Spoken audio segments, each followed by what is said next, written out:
বাংলাদেশের বর্তমান পরিস্থিতি দেখলে মনে হয় যে বাংলাদেশের শিশুদের জীবনের কোনো দাম নাই। একদম হামে ৫ শতাধিক শিশু মারা গেল। আ দেখছিলাম রিপোর্টে যে পানিতে ডুবে বছরে ১১,০০০ শিশু মারা যায় প্রতি বছর পরিসংখ্যান। কিন্তু বিশেষ করে আপনার সাথে যেটি নিয়ে কথা বলতে চাই যে এগুলো তো অবহেলা, অবজ্ঞাজনিত মৃত্যু। একদম শিশুদের ধরে নৃশংসভাবে অত্যাচার করে, নির্যাতন করে হত্যা করছে আ শিশু ধর্ষকেরা। আমি আপনার সাথে আসলে এটা নিয়েই কথা বলতে চাই যে কিভাবে মানে একজন পুরুষ শিশু ধর্ষক হয়ে ওঠে বা কেন শিশু ধর্ষণের মনস্তত্ত্বটা কি। আরও একটু যোগ করি যে দেখা যায় যে বলা হয় পর্দার কথা, যে পর্দা করলে হয়তো ধর্ষণ হবার ধর্ষিত হবার একটা সম্ভাবনা আশঙ্কা কমে। এই শিশুদের পর্দা করারও বয়স হয় না, ২, ৩, ৪ এত ছোট বা কোলের শিশু পর্যন্ত ধর্ষণের শিকার হয়। একটু বুঝতে চাই কি মনস্তত্ত্ব থাকে ধর্ষকের। আহ প্রথমত আমি বলবো হলো ধর্ষণ কিন্তু একটা যৌন নির্যাতনের এক্সট্রিম রূপ। শিশুদের সাথে যে যৌন হয়রানিটা করা হয় সেটা কিন্তু নানা রকমের টাচ করার থেকে শুরু করে, অর্থাৎ হলো একজন পুরুষ বা যে কেউ বড় অ্যাডাল্ট পার্সন শিশুদের শরীরটাকে টাচ করার মাধ্যমে যে একটা সেক্সুয়াল গ্র্যাটিফিকেশন পায়, এর থেকে এক্সট্রিম রূপ হলো রেপ বা আপনি যেটা ধর্ষণ বলছেন। অ্যাকচুয়ালি যখন আমরা মানে শিশুর মনস্তত্ত্ব মানে শিশুকে ধর্ষণের যে মনস্তত্ত্ব জায়গাটা, সেটা শুধুমাত্র আমরা অনেক সময় মনে করে থাকি যে তার যে যৌন আকাঙ্ক্ষা বা যৌন ইচ্ছা সেটাকেই বোধহয় পূরণ করা, মানে একটা টোটালটি আমরা বায়োলজিক্যাল ফ্যাক্টর আমরা মনে করে থাকি। কিন্তু এখানে আসলে হ্যাঁ, বায়োলজিক্যাল একটা আর্চ এটার সাথে একটা রিলেটেড, কিন্তু এর সাথে কিন্তু আরো অনেক কিছু ব্যাপার রিলেটেড। মানে যখন কেউ রেপ করে তার মধ্যে একটা পাওয়ার গেম কাজ করে, অর্থাৎ একজন দুর্বল বিষয়টার প্রতি তার এক ধরনের তার শারীরিক আধিপত্য বিচার করলো। কাজে এখানে পুরুষ মনস্তত্ত্বের কিন্তু অনেক বিষয় এটার সাথে রিলেটেড। এবং স্পেসিফিক্যালি আবার যারা মানে এক শ্রেণীর মানুষ রয়েছে যারা কিন্তু শিশুদের প্রতি এক ধরনের তাদের দেহটার থেকে তারা একটা যৌন আকর্ষণ পায়, যেটা যাদেরকে আমরা পেডোফিলিক বলি। হুম। সেটাও কিন্তু এক ধরনের মানে ব্যক্তি থাকে। তবে পেডোফিলিক ব্যক্তি ছাড়াও একজন ব্যক্তি যে হয়তোবা বড়দের সাথেও সে সেক্সুয়াল গ্র্যাটিফিকেশন পায়, সেও শিশু করতে পারে। এক্ষেত্রে শিশু যেহেতু সে অ্যাভেলেবল, ইজি, তাকে সহজে তাকে অ্যাক্সেস করা যায়, হুম। সেই সুযোগটাও কিন্তু অনেক ক্ষেত্রে গ্রহণ করে থাকে। অর্থাৎ যেটা বলতে চাচ্ছি যে যখন কেউ ধর্ষণ করে তার জৈবিক চাহিদার বাইরেও কিন্তু আরো কিছু সামাজিক চাহিদা, তার অন্যান্য বিষয়গুলা কিন্তু এখানে রোল প্লে করে। এই যে পেডোফিলিক কথাটা বললেন বা শিশুর প্রতি মানে আকর্ষণ, এটি কি একটা টাইপ, মানে এটি কি, আমি যদি বলি এটি একটি প্রাকৃতিক বিষয় নাকি এটা আসলে কেমন, কেন মানুষ পেডোফিলিক হয়? এটা কিছুটা জেনেটিক্যালি কিছুটা ভালনারেবিলিটি আছে, অর্থাৎ মানে যখন জিনগত ভাবে তার মধ্যে তার যে গ্র্যাটিফিকেশনের জায়গাটা হবে, তার শুধুমাত্র শিশুদের কাছে তার হাইয়েস্ট গ্র্যাটিফিকেশনটা সে ফিল করবে, অর্থাৎ যৌন ইচ্ছাটা যৌন আকাঙ্ক্ষা তার মেইনলি সে গ্র্যাটিফাইড হবে একটা শিশুর শরীরের মাধ্যমে। তো এর সংখ্যাটা আমি বলবো যে অনেক বেশি ব্যাপারটা তা না, কিন্তু এর মধ্যে বেশিরভাগই যারা শিশুদের সাথে ধর্ষণ বা শিশুদের নানা রকমের যৌন হয়রানি করে তারা যে সবাই পেডোফিলিক ব্যাপারটা তা না। তারা কিন্তু এক ধরনের ব্যক্তিত্ব জনিত তাদের ত্রুটি রয়েছে, তারা অন্যান্যদের সাথেও যেমন সে সুযোগটা গ্রহণ করে, সেক্ষেত্রে শিশুদের কাছে যেহেতু তারা অনেক বেশি সহজলভ্য, হুম। তাদেরকে ইজিলি এটা অ্যাক্সেস করা যায়, কাজে সেক্ষেত্রে তারা তাদের ব্যবহার করে। এবং এক্ষেত্রে শিশুকে তার যে এক ধরনের বলবো যে তাকে একটা টোটালটাই একটা বস্তু হিসেবে, অর্থাৎ তাকে একটা যৌন বস্তু হিসেবেই কিন্তু তাকে সেখানে দেখছে, এবং শুধুমাত্র তার আকাঙ্ক্ষাটা রিলিজড হওয়া এটাই তার মূল বিষয় হিসেবে কাজ করে। যদি ধরেন পেডোফিলিক একটা টাইপ হয়ে থাকে তো তার জন্য আসলে মানে তার জন্য সমাধানটা কি, পেডোফিলিকের জন্য সমাধানটা কি যদি তার আসলেই সত্যিকারের স্বাভাবিক আকর্ষণ বোধ যেটি থাকবার কথা বা স্বাভাবিক যৌনতা যেটি থাকবার কথা সেটি না থাকে, এবং সে যদি শিশুর প্রতি আকর্ষিত হয় তাহলে তার আসলে কি করার? আহ প্রথমত যদি আসলে যদি কখনো, তো আসলে শিশু যেহেতু কনসেন্ট দিতে পারে না, শিশুর সাথে তো আসলে কখনো ওই যৌন জায়গাটা আসলে সম্ভব না। আমাদের সোসাইটি, ধর্ম, সমাজ কোনোভাবেই কোনো কিছু, এটা আমি বলবো এটা একটা বিশেষ টাইপ, বিশেষ ধরনের এক ধরনের ব্যক্তিত্বজনিত ত্রুটি। তো সেক্ষেত্রে আসলে তার সেই ব্যক্তির সাথে আমাদের কিছু মানে আমাদের কাছে যদি রেফার্ড হয়, তাহলে সেক্ষেত্রে আমরা তার সাথে কিছুটা কাউন্সিলিং এর ব্যাপার করতে পারি। কিন্তু এটা যখন অ্যাডাল্ট হয়ে যায়, বড় হয়ে যায়, অর্থাৎ ব্যক্তিত্বটা তৈরি হয়ে যাচ্ছে, ত্রুটিপূর্ণ ব্যক্তিত্ব তৈরি হয়ে যাচ্ছে, তখন খুব বেশি আসলে করার কিছু থাকে না। এ ধরনের আসলে পার্সনদের ট্রিটমেন্টের জায়গাটা বা তাদের যে চিকিৎসা ব্যবস্থাটা সেটা খুব বেশি সেরকম ক্লিয়ার কাট খুব আমাদের চিকিৎসা বিজ্ঞানেও এরকম তেমন কোনো কিছু নাই। এটা কি রোগ হিসেবে সেটা আমরা বলছি না, মানে একটা ব্যক্তিত্বজনিত ত্রুটি। এবং এই পেডোফিলিক লোকের শুধুমাত্র যে তার পেডোফিলিয়া এই প্রবলেমটা থাকবে তা না। এর সাথে কিন্তু তার আরো অনেক রকমের ত্রুটিপূর্ণ ব্যাপার থাকে। অনেক ধরনেরই অপরাধ মূলক কাজের মধ্যে দেখবেন যে এই ধরনের পার্সনরা আসলে অ্যাফিলিয়েটেড থাকে। কাজে সে যে শুধুমাত্র এক জায়গায় দোষযুক্ত ব্যাপারটা তা না, তার কিন্তু আরো অনেক জায়গায় তার সমস্যাটা থেকে থাকে। এরকম রোগী কি পান আপনারা কখনো, যে সে নিজে আসলে পেডোফিলিক, এই কারণে সে একটু মানে সে নিজেই অস্বস্তিতে আছে বা তার আত্মীয় স্বজনরা তাকে রেফার করছে, এরকম কি পান? আহ হ্যাঁ, মাঝে মাঝে এরকম পাওয়া যায়, কিন্তু মানে ঠিক ওইভাবে আসে না যে আমি পেডোফিলিক, আমি শিশুর প্রতি আমি যৌন আকর্ষণ বোধ করি। দেখা যায় যে এদের অন্যান্য আরো অনেক ধরনের প্রবলেম থাকে, মাদকের সাথে যুক্ত থাকে, বা তারা অনেক রকমের অ্যাংজাইটি প্রবলেম থাকতে পারে, ডিপ্রেশনের প্রবলেম থাকতে পারে, বা আরো অনেক ধরনের প্রবলেম হতে পারে, রিলেশনশিপ প্রবলেম হতে পারে, ওয়াইফের সাথে সমস্যা থাকতে পারে। আমাদের কাছে মূলত এই প্রবলেম গুলা নিয়ে আসে, অর্থাৎ সরাসরি করে সে যে পেডোফিলিক তা ব্যাপারটা বলে না, এবং এক্ষেত্রে যে পার্সন সে নিজে ঠিক ওরকম করে বলে না। দেখা যায় যে বেশিরভাগ ক্ষেত্রে তার ওয়াইফ হয়তো বলছে যে হুম। তার মধ্যে এই সমস্যাটা রয়েছে বা সমস্যাটা দেখছে। তো এটা খুব বেশি যে অনেক বেশি পাওয়া যায় তা না, কিন্তু একদম আবার পাই না ব্যাপারটা তাও না, কিন্তু এটা আমাদের একটা অ্যাসোসিয়েটেড হিস্ট্রি হিসেবে আসে, মানে মূল এই প্রবলেম নিয়ে যে আমাদের কাছে আসে তা না। নিশ্চয়ই এটা খুবই একটা দেখার বিষয়, যেন মানে এবং ট্রিট করার বিষয়, চিহ্নিত করার বিষয়, যেন শিশুরা এভাবে মানে শিকার না হয়। তাহলে মানে কতগুলো বিষয় পেলাম। এক হচ্ছে পেডোফিলিক, যেটা টাইপ হতে পারে, একটা হচ্ছে শিশুরা সহজলভ্য, আর একটা হচ্ছে ক্ষমতা দেখানো। আরও একটা টাইপের কথা একটু জানতে চাই, যে বলাৎকার বলে একটা মানে শব্দ দেখতে পাই, যেটি পুরুষ শিশুরা যখন এটা শিকার হয় বা পুরুষরা যখন ধর্ষণের শিকার হয়, তখন সাধারণভাবে এই বলাৎকার শব্দটা দেখতে পাই। এবং বিশেষ করে আমি আসলে এই প্রশ্নটা আরও বিভিন্ন জনকে করেছি, বলাৎকার শব্দটা দিয়ে যদি আমি গুগল সার্চ করি, প্রায় শতভাগ খবর আসে মাদ্রাসা কেন্দ্রিক, মাদ্রাসায় শিশুর বলাৎকারের ঘটনা এরকম। মানে এখানে কি মনস্তত্ত্ব, বলাৎকারের মনস্তত্ত্বটা কেমন? একই ব্যাপার মানে হলো যারা একটা সেক্সুয়াল গ্র্যাটিফিকেশনটা কিন্তু সে করতে চায় একটা মানুষ রিলেটেড, সেখানে শিশু সহজলভ্য। কাজে মাদ্রাসা বা এরকম যেখানে হয়তোবা বয়েজ যে হুম। আমাদের ইনস্টিটিউট গুলা রয়েছে, সেখানে যেহেতু এরা হোস্টেলে থাকে, তারা ইজিলি অ্যাক্সেসেবল, তারা একটা টিচার স্টুডেন্ট রিলেশনশিপ থাকে, তারা এক ধরনের তারা ভীতির মধ্যে থাকে, মানে এদেরকে সহজে অ্যাক্সেস করা যায়।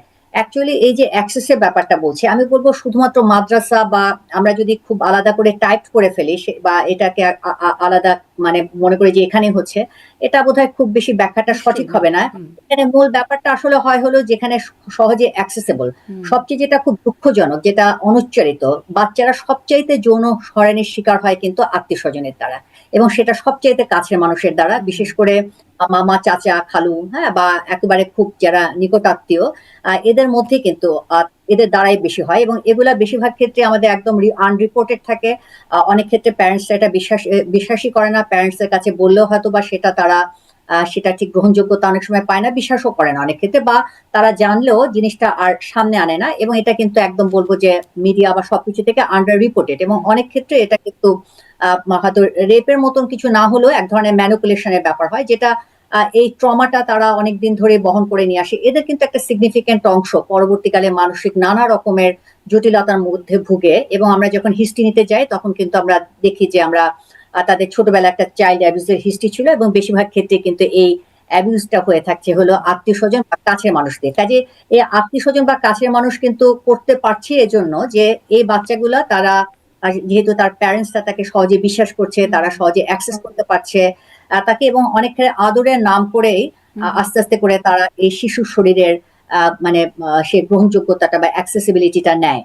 কাজে এক্ষেত্রে আমি বলবো একটা নির্দিষ্ট খালি মাদ্রাসা বা স্পেসিফিক ইনস্টিটিউটে আমাদের টাইপ না করে, আসলে মূল ব্যাপারটা হলো যেখানে বাচ্চারা সহজলভ্য হচ্ছে, যেখানে এই সম্পর্কটা এক ধরনের পাওয়ার ব্যাপারটাও আছে, যেখানে বাচ্চারা ভয় পাচ্ছে, এটা নিয়ে ডিসক্লোজ করতে ভয় পাচ্ছে। একটা বাইরের স্ট্রেঞ্জারকে নিয়ে বললে যেমন সে বাবা মা এটা নিয়ে সচেতন হবে, বা বাবা মা হয়তো এটাকে একটা গ্রহণ করবে, কিন্তু যখনই হলো আত্মীয় হচ্ছে, আত্মীয় কিন্তু তাকে নানা রকমের ভয় ভীতি হুম। দেখাচ্ছে যে তোমার মা বাবাকে বলে দিলে তোমার কাছে এই হবে। কাজে সেটা কিন্তু একটা তার ভয়ের ব্যাপারটা আর তৈরি শিশুটি হচ্ছে। হয়তো বুঝতেও পারে না সবসময় যে সে আসলে অ্যাবিউজড হচ্ছে, সে অস্বস্তি বোধ করছে কিন্তু বলছে না, বুঝতে পারছে না, এটাও তো হতে পারে, তাই না? অনেক ক্ষেত্রে কিন্তু আবার এমনও হয় যে বাচ্চাটাকে কিন্তু প্রথমেই সে যে একদম মানে একদম সেক্সুয়াল ইন্টারকোর্স যেটা বলি হুম। সেটা যে করছে ব্যাপারটা তা না। প্রথমে কিন্তু একটা ম্যানিপুলেশন হচ্ছে, অর্থাৎ বডিকে নানা রকমের সে টাচ করছে, নানাভাবে তাকে ম্যানিপুলেট করার চেষ্টা করছে, এক ধরনের তাকেও গ্র্যাটিফাই করার চেষ্টা করছে, এবং বাচ্চা কিন্তু যেহেতু বুঝতে পারে না, বাচ্চা অনেক ক্ষেত্রে এটার মধ্যে সে আদরটা গ্রহণ করে। কিন্তু একটা স্টেজে হয়তো বা জিনিসটা আরো বেশি তখন সে বিষয়টা আরো গভীরের দিকে যায়। কাজে এটা বিশেষ করে যেহেতু যারা যাদের এই সুযোগ সুবিধাটা বেশি, বিশেষ করে আত্মীয় স্বজন, সেক্ষেত্রে কিন্তু এই প্রবলেমটা বেশি আপনি আমরা আসলে পেয়ে এখানে থাকি। কি সাজেস্ট করেন? আপনার পরামর্শ কি? যেমন ধরেন উন্নত বিশ্বের বিভিন্ন জায়গায় আমরা দেখি যে শিশুদেরকে টাচ করাটা আসলে এখানে অ্যাপ্রিশিয়েটেড না বা টাচ করাটা একরকম নিষিদ্ধই। আ ফলে মানে আপনার এখানে কোনো পরামর্শ আছে কিনা? প্রথমত আমি বলবো, যেটা বললাম যে যৌন হয়রানির কিন্তু একটা এক্সট্রিম রূপ হলো ধর্ষণ। হ্যাঁ, ধর্ষণটা এবং এটা যে খুব বেশি কমন তা না, কিন্তু এটা একটা এক্সট্রিম রূপ, খুব কমন কিন্তু নানাভাবে ব্যাক টাচ করা এবং শরীরে নানা রকমের তার প্রাইভেট পার্ট গুলা তাকে টাচ করা এবং সেভাবে তারা একটা সেক্সুয়াল গ্র্যাটিফিকেশন নেওয়া। এক্ষেত্রে প্রথমত আসলে অভিভাবকদের সচেতন হতে হবে।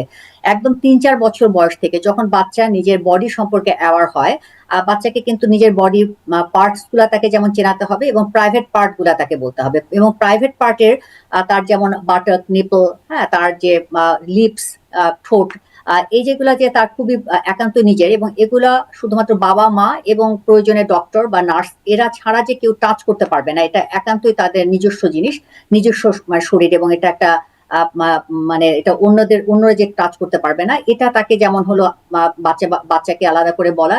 একইভাবে যে আদরটা বা যেই অন্যের যে স্পর্শটা তার ডিসকমফোর্ট তৈরি করছে, ভালো লাগছে না, সেটা যেই হোক, সেটা যেন সাথে সাথে প্যারেন্টসকে বলে দেয়, ওই জায়গা থেকে যেন সরে আসে। কাজে এই বিষয়গুলা কিন্তু অনুচ্চারিত না রেখে বাচ্চার সাথে কিন্তু এটা নিয়ে তাকে এক্সপ্রেস করা ভালো। অপরিচিত কোনো মানুষ তাকে ডাকলে বা অপরিচিত মানুষ কোনো কিছু বলে তাকে সেই জায়গায় মা বাবার পারমিশন সাথে ছাড়া না যাওয়া। এবং যে কোনো রকমের যখন কেউ কাউকে আদর করছে, সেটা যখন যদি তার ডিসকমফোর্ট, আনকমফোর্টেবল লাগে, সেটা কিন্তু তার প্যারেন্টস এর ক্ষেত্রে বলা। অ্যাকচুয়ালি যেটা টাচের কথা বললেন, যে অনেক সময় বাচ্চাকে কিন্তু আমরা কোলে নিতেই পারি এবং সেটা যে নেওয়া যাবে না ব্যাপারটা তা না। কিন্তু আসলে কোন আদরটা ভালো, কোন আদরটা মন্দ, এটা কিন্তু একটা বাচ্চা অতখানি বুঝতে পারবে না।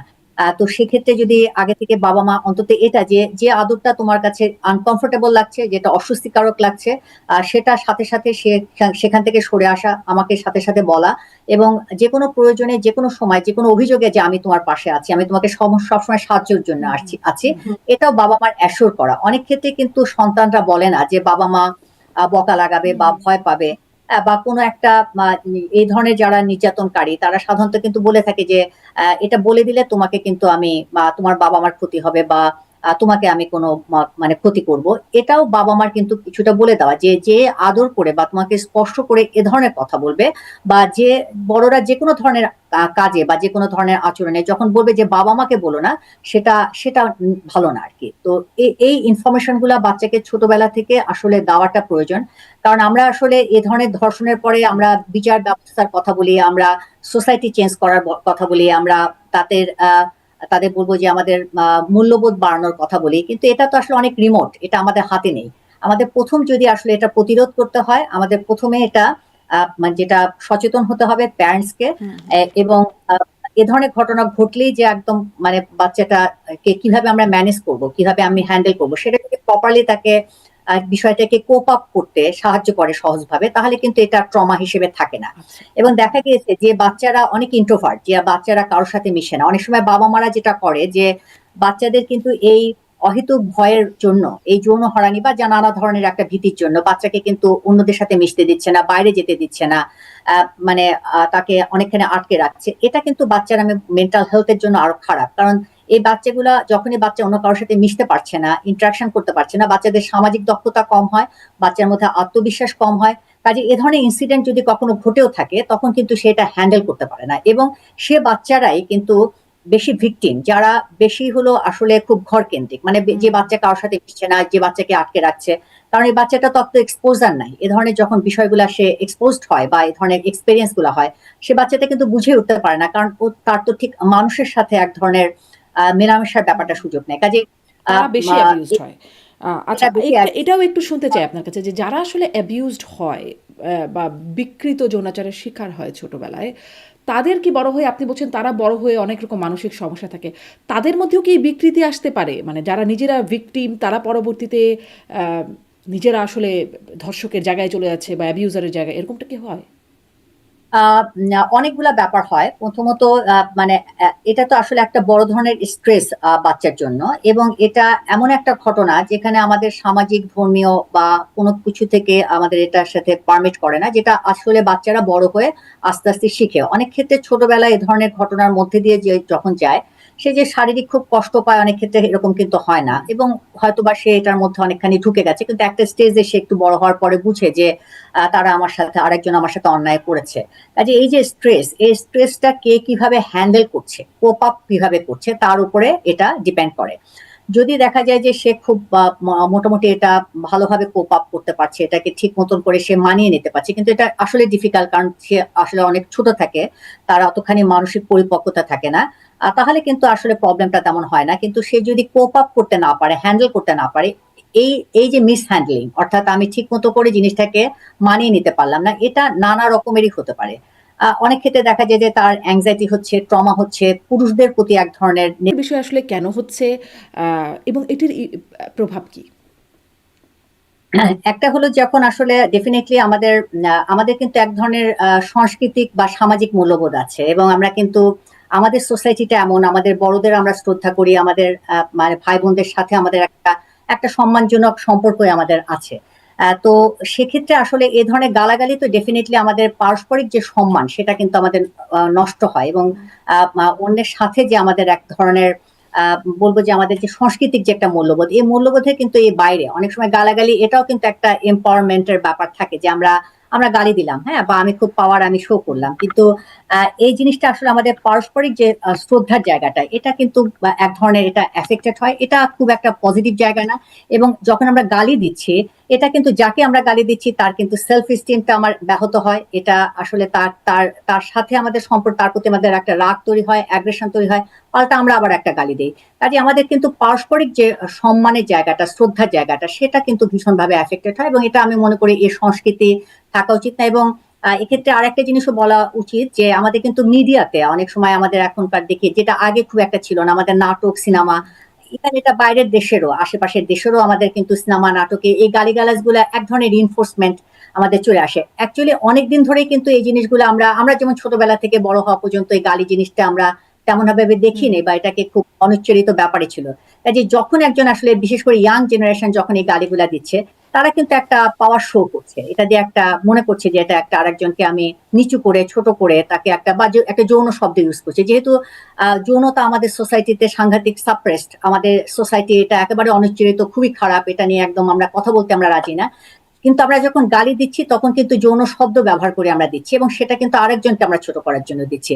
কাজে this is the very wrong way to treat our sales. কাজে এভাবে আসলে আমাদের বিশেষ করে আমাদের কিন্তু এই যে সেক্সুয়াল যে ম্যাটারগুলো, এটার প্রতি আমাদের একই রকমের এক ধরনের আমাদের আকর্ষণ আমাদের রিফ্লেক্টেড হচ্ছে, আবার একই সাথে এটার প্রতি হ্যাট্রেটও রিফ্লেক্টেড হচ্ছে। তো এটা হলো খুব অসুস্থ একটা বিষয়, এবং আমি বলবো যে এটা যত বেশি আসলে এটা মানে আমাদের রিইনফোর্সড হবে আমাদের কালচারে, আমাদের সোসাইটিতে, এটা আমাদের পারস্পরিক যে সম্মান, পারস্পরিক যে শ্রদ্ধাবোধ, সেটা আসলে খুব বেশি থাকবে না। এবং আমাদের আপনি কি আমার মনে মনে করেন, হয় আপনি আমাদের বলছিলেন যে নাটক সিনেমাতে ইদানিং ব্যবহৃত হচ্ছে, মানে এটি কি আসলে নাটক সিনেমার প্রভাব? এর বাইরে আসলে আর কি আছে? যেমন বিশেষ করে বলতে চাই যে গল মানে 24-এর 5ই আগস্টের পরে তরুণদের মধ্যে এটি খুব সরাসরি, এমনকি গণমাধ্যমে তারা এটি ব্যবহার করছে, এমন সব শব্দ ব্যবহার করে মাঝে মাঝে গুগল করে অর্থ খুঁজতে হয়, যেটা আসলে অর্থ কি বা কি বোঝাচ্ছে এটা বলে।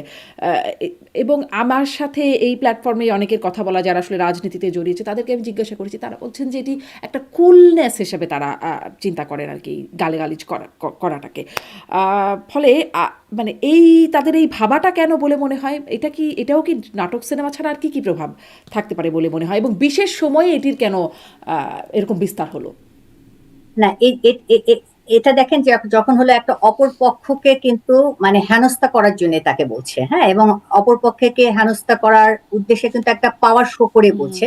এবং যেহেতু এই যখন এই জিনিসগুলো উচ্চারিত হলো, খুব বেশি যে খুব সামাজিক বাধা তখন অতখানি মানে অতখানি সামাজিক বাধা যে ব্যাপারটা হলো, ব্যাপারটা আমার মনে হয় তা না। তার কাজে সামাজিক বাধা যদি তখনই খুব হতো, অর্থাৎ এটা নিয়ে একটা নেগেটিভলি ব্যাপারটা হতো, বিশেষ করে তারা যেহেতু তরুণ, তারা উৎসাহে বা অনেক স্বতঃস্ফূর্ত ভাবে বলেছে, কিন্তু এটা সামহাও আবার একটু রিইনফোর্সড হয়েছে, একটু প্রশ্রয় পেয়েছে, হ্যাঁ, অন্যান্যদের থ্রুতে একটা প্রশ্রয় পেয়েছে। কাজে এই প্রশ্রয়টা আমার মনে হয় আরো অন্যান্যরা উৎসাহিত হয়েছে।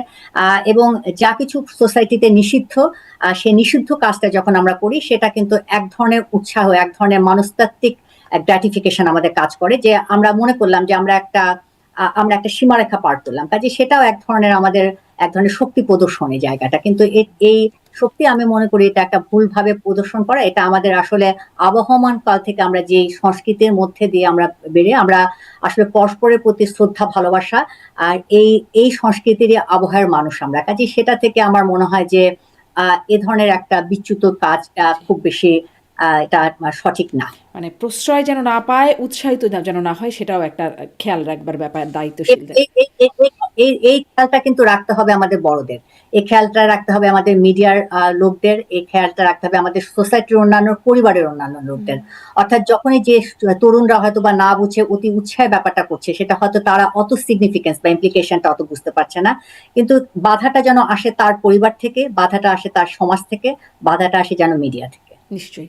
অনেক অনেক ধন্যবাদ ডাক্তার মেঘলা সরকার। অনেকগুলো বিষয়ে আপনার কাছ থেকে সচেতন যদি হবার সুযোগ থাকে মানুষের, সেটি যদি হয়, এটি একটা কার্যকর আলোচনায় পরিণত হবে। অনেক ধন্যবাদ আপনাকে, সময় দিয়ে আপনি যুক্ত হয়েছেন, অনেকক্ষণ কথা বললাম। অনেক ধন্যবাদ।